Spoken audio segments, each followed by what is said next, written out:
আমাদের যিনি সভাপতি তিনি আপনাদের কাছে বলেছেন আমাদের পার্টির দক্ষিণ দিনাজপুর 24তম জেলা সম্মেলন, এই জেলা সম্মেলনকে সামনে রেখে আমাদের এই প্রকাশ্য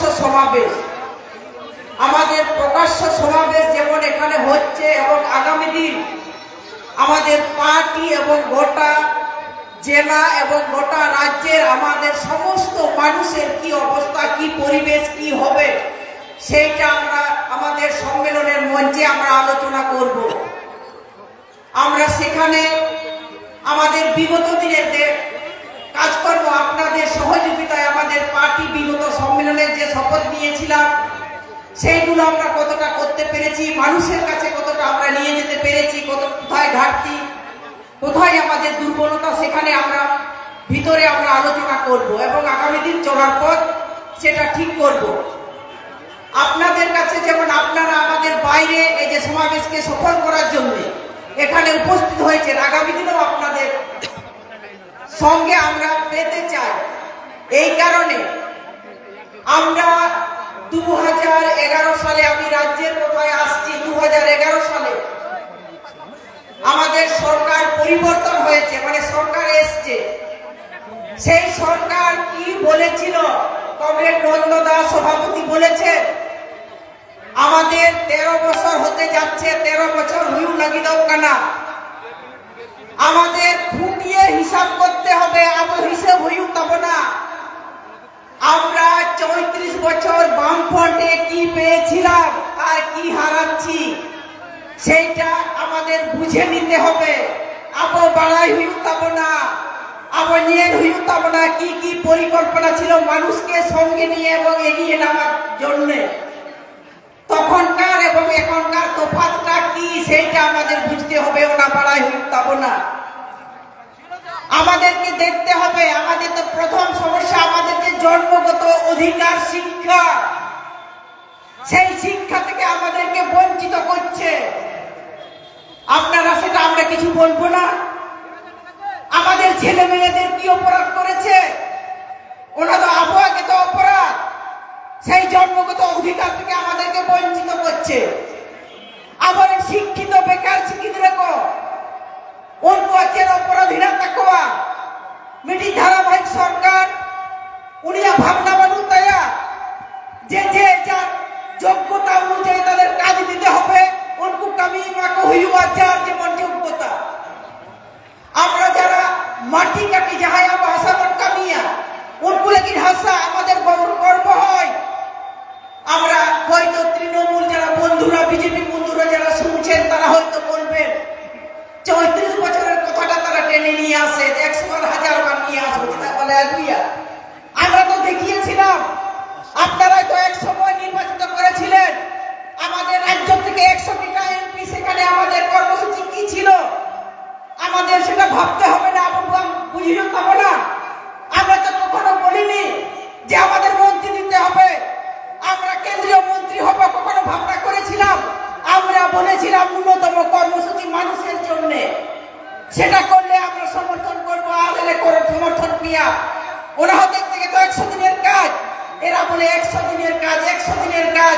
এরা বলছে, বিজেপি বলছে হিসাব দেয়নি, আর এরা বলছে টাকা দেয়নি। আমরা কি অপরাধ করেছি? আবছে কোন অপরাধ কাদা আমরা তাদের জিজ্ঞেস করবো না যে আমরা কি অপরাধ করেছি? যাই কো কামিয়ে কেদা উनको সুন্দর টাকা বাকো জামা কেদা আমরা তাদের জিজ্ঞেস করবো না, তাদেরকে বলবো না। তারা বলছে বাবারে এক্সরা লক্ষ্মী ভান্ডার দিচ্ছি, এই যে কন্যাশ্রী, এই যে শিক্ষাশ্রী, অনেক কিছু দিচ্ছি, আবার কি চাই? আমরা তাদের প্রশ্ন করতে চাই, তাদের জমিদারি থেকে আমাদের দিচ্ছে না আমাদের টাকা থেকে দিচ্ছে? আমরা সারাদিন কাজ করি, আমাদের মজুরি কত হয়, আমরা জিনিসপত্র কিনি, তার দাম কতটা, আমরা সাধারণ মানুষ আমরা অত খুঁটিয়ে আমরা হিসাব করি না। আমার হয়তো ধারণা নেই, কোনো ধারণা মানুষ থেকে পরে যে যেখানটা আমরা সমাবেশ করছি এখান থেকে আমাদের বুনিয়াদপুর গেলে কত ভাড়া লাগতো, লাহাতে দিলেও ভাড়া মনে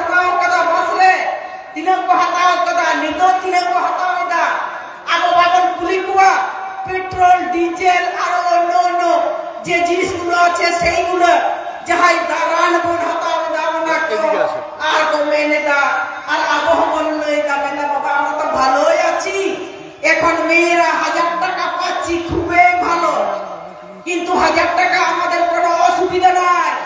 মেন্দালে হাতাবো ন্যামাবো, সরকার পরিকল্পনা নিতেই হবে। কিন্তু আমার শিক্ষিত বেকার ছেলেরা কি করছে? উনকু মাতো কামি কো চালাকা, তারা কি শখে যাচ্ছে? তার বাড়িতে ছোট ছোট বাচ্চা আছে, গিদ্র হিনাকুয়া হারাম বুড়ি বাবা আয়ো হিনাকুনে বাবা গোতা কো হিনাকুয়া, তারা কি শখে যাচ্ছে কাজের সন্ধানে? তারা কি করেছে আমরা প্রশ্ন করব না? তাদেরকে বলবো না? আমাদের তাদেরকে জিজ্ঞেস করতে হবে কলকারখানা কোটা হয়েছে নতুন আর কোটা বন্ধ হয়েছে, আমরা প্রশ্ন করব না? বাবন কুলি কুয়া আদিবাসীরা বংশীহারিরা লেমস তাহে কেন বেটা, ওরা লেমস রা অবস্থা ছিল হিনা কাদা, তখন চেলকা তাহে কেন নিত চেলকা হিনা কাদা বাবন কুলি কুয়া উনকু কে বাবন প্রশ্ন বন্ধ হইয়া নোয়া এলাকার যাহাই বিধায়ক হিনা কাট কুয়া উনকু কো বাবন কুলি কুয়া উনকু সব সময়। সেই জন্য আমি বলবো আমাদের গর্ব হয়, আমরা বামপন্থী সিপিআইএম, আমরা মাথা উঁচু করে চলি, আমাদের রাস্তায় হাঁটলে কেউ চোর বলবে না আর ওদেরকে চোর বলবে, এইটাই আমাদের গর্ব, এইটাই হচ্ছে আমাদের সততা। আর তারা বিভিন্ন ভেলকি দিয়ে তারা এই যে আমাদের 34 বছর সরকারটাকে উৎখাত করেছে, বিভিন্ন ভেলকি।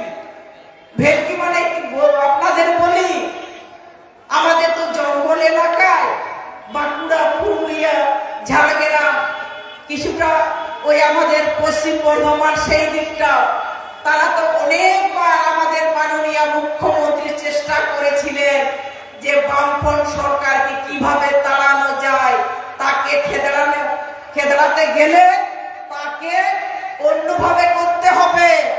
আমাদের গরিব মানুষের কি অপরাধ ছিল? যাদেরকে খুন করা হয়েছিল তাদের কি অপরাধ? তাদের একটাই অপরাধ ছিল, এই যে আপনার অধিকারটাকে বুঝিয়ে দেওয়ার জন্য নেতৃত্ব দিচ্ছিল, সেইটাই হচ্ছে তাদের অপরাধ। সেই জন্য তাদেরকে খুন করা হয়েছিল।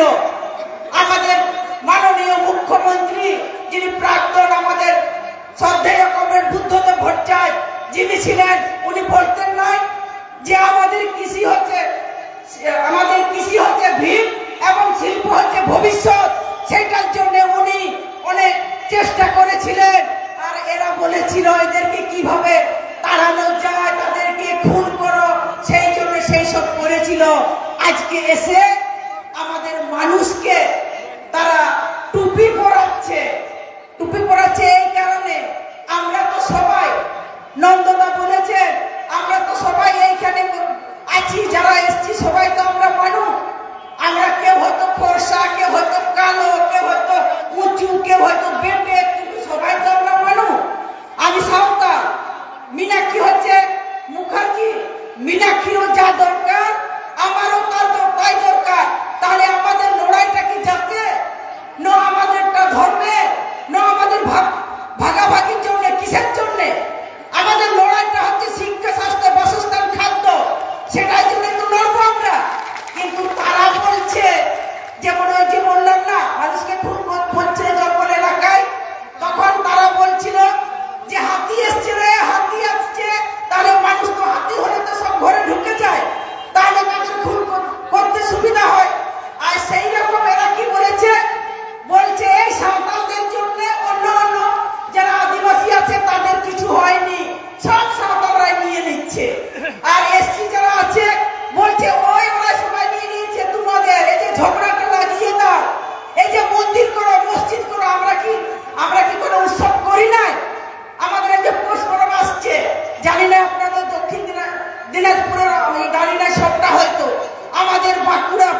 এই যে আমাদের যে মেয়েটাকে ফোন করলো, আমাদের মীনাক্ষীরা গাড়িটাকে আটকাইলো, তাহলে তো আমরা পাত্তা পেতাম না, না আটকাইলে সেই মেয়েটার কি অবস্থা।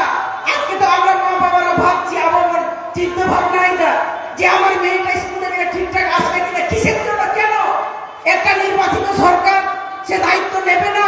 চিন্তা ভাই হাতাওয়া উনি হাতা উচিত, তাই আতঙ্ক পরিবেশ তৈরি হই কেনা।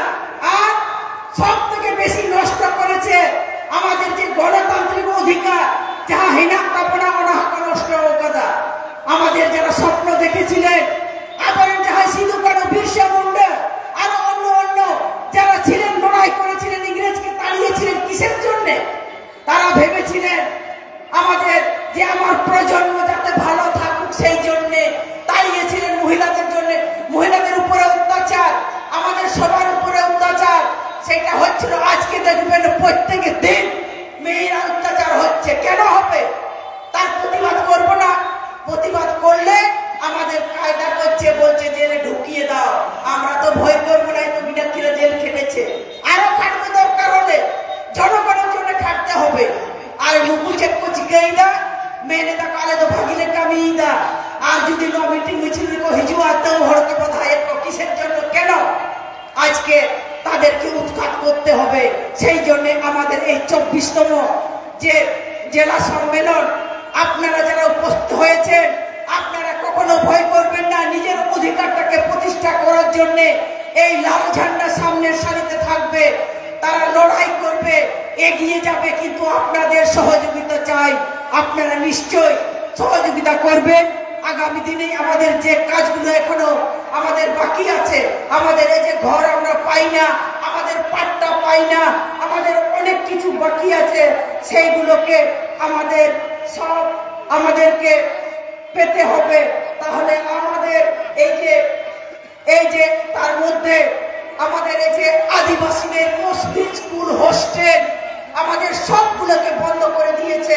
সেইগুলোকে আমাদেরকে যাতে তারা বাধ্যতামূলক খুলে, সেই জন্য আমাদের ঐক্যবদ্ধ হতে হবে। সেই জন্য আপনাদের কাছে অনুরোধ, আপনারা নিশ্চয়ই এই কাজটা করবেন। আগামী দিনে আমাদের একটা ভালো পরিবেশ তৈরি করার জন্য আমাদের ছাত্র, যুব, মহিলা, গোটা এলাকায় আমরা সমস্ত মানুষ আমরা ঐক্যবদ্ধভাবে লড়াই করব। আমরা কখনো বিভাজন আমরা হতে পারি না। আপনার ভাষা আপনার আলাদা হতে পারে, আমার সাঁওতাল ভাষা, আমার সাঁওতাল আলাদা হয়ে দাঁড়িয়ে, আমার সংস্কৃতি, আচার আচরণ হতে পারে, কিন্তু আমার সমস্যা হচ্ছে একটা। সেই একটা সবাই ঐক্যবদ্ধভাবে আমরা লড়াই করব, আমরা একসঙ্গে থাকবো। পশ্চিম বাংলায় এখানে কেউ মাথা তুলতে পারতো না, 34 বছরের একটা আতঙ্ক ছিল না। আজকে যেমন বিজেপি গোটা ভারতবর্ষটাকে তারা শোষণ